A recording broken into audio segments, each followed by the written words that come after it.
Hello 7th class science classroom में आपका स्वागत है और हम पार्ट 5 अम्ल क्षारक और लवण पढ़ रहे हैं। तो पिछली वीडियो में मैंने आपको बताया था कि अम्ल और क्षार की प्रकृति कैसी होती है। जो पाठ मैं आपको पढ़ा रही हूं अम्ल, क्षार और लवण, वो रोज आप अपनी किचन में उन खाद्य पदार्थों के साथ डील करते हैं जो अम्लीय होते हैं या क्षारकीय होते हैं।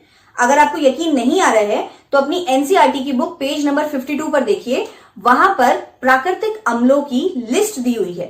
जैसे दही जो आप रोज खा रहे हैं या छाछ, इसमें मौजूद होता है लैक्टिक अम्ल। अमरूद जो आपको बहुत पसंद है उसमें मौजूद होता है एस्कॉर्बिक अम्ल। सभी खट्टे फलों में होता है सिट्रिक अम्ल और इसी तरीके से विनेगर जिससे चाउमीन जो बनती है जो आपको बहुत पसंद है उसमें मौजूद होता है एसिटिक अम्ल।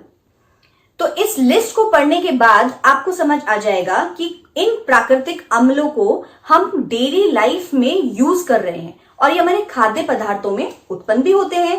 आपको याद होगा कि हमने अपने पाठ 2 में प्राणियों में पोषण उसमें पढ़ा भी था कि जो खाद्य पदार्थ का पाचन हम करते हैं वह कौन से भाग में होता है? राइट, आमाशय। तो आमाशय के अंदर एक अम्लीय वातावरण को कौन बनाए रखता है? आमाशय के अंदर स्रावित होता है हाइड्रोक्लोरिक अम्ल। इस अम्ल से ही खाना जो है वो आसानी से पाचित होता है ना?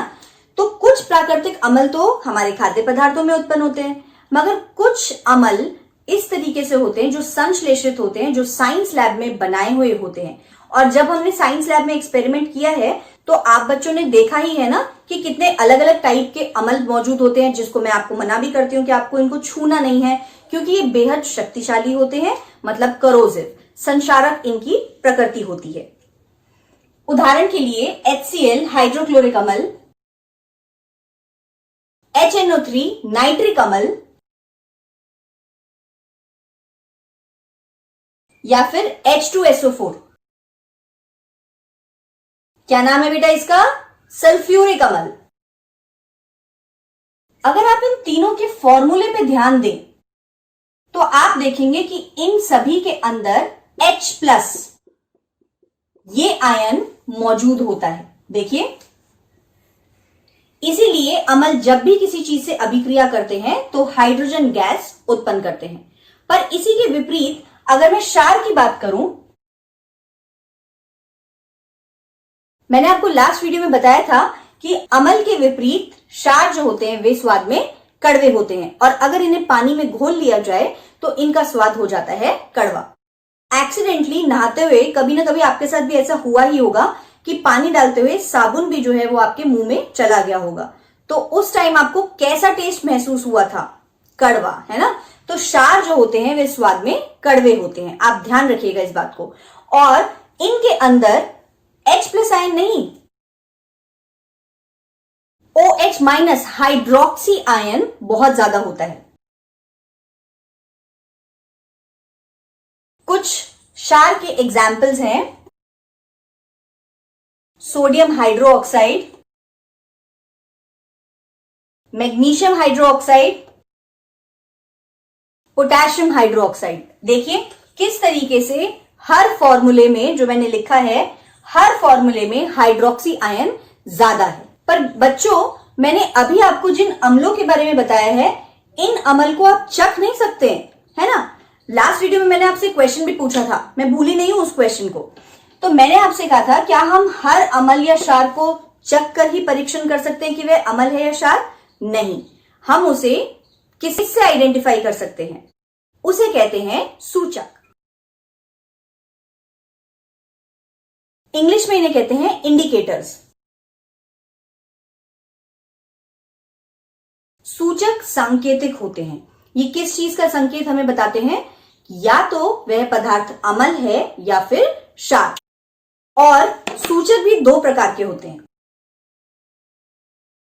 प्राकृतिक और संश्लेषित। आपको पता ही है, प्राकृतिक का अर्थ होता है जो प्रकृति में अपने आप स्वयं उत्पन्न होते हैं और संश्लेषित जो मानव के द्वारा निर्मित होते हैं। प्राकृतिक के अगर मैं आपको एग्जाम्पल्स दूं तो उसके अंदर बहुत सारे एग्जाम्पल्स हैं, जैसे हल्दी या फिर गुड़हल का फूल या फिर प्याज, लहसुन, इसका एक और एग्जाम्पल है जिसका नाम है लिटमस, जो हमें लाइकेन से मिलता है। संश्लेषित सूचक साइंस लैब में ही आपने कई बार देखे भी होंगे। इसके उदाहरण है मिथाइल ऑरेंज और फिनोफ्थलीन।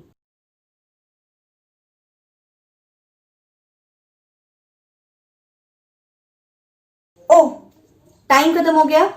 आज की क्लास में यही खत्म करती हूं, पर कल के लिए मैं आपको बता दूं कि मैं एक साइंस की एक्टिविटी परफॉर्म करूंगी और आप सभी बच्चों को डिवाइड कर दिया मैंने 2 ग्रुप्स में। आधे बच्चे कल हल्दी लेके आएंगे।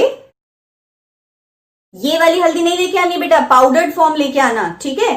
और आधे बच्चे गुड़हल का फूल लेके आएंगे। बाकी बच्चे हताश ना हो, क्योंकि कुछ बच्चों को मैं दूंगी लिटमस पेपर और हम एक्टिविटी करेंगे लिटमस टेस्ट की। आज की क्लास के लिए इतना ही। Thank you. Milan Shrishti and We Support Foundation with Star Teachers of Faridabad.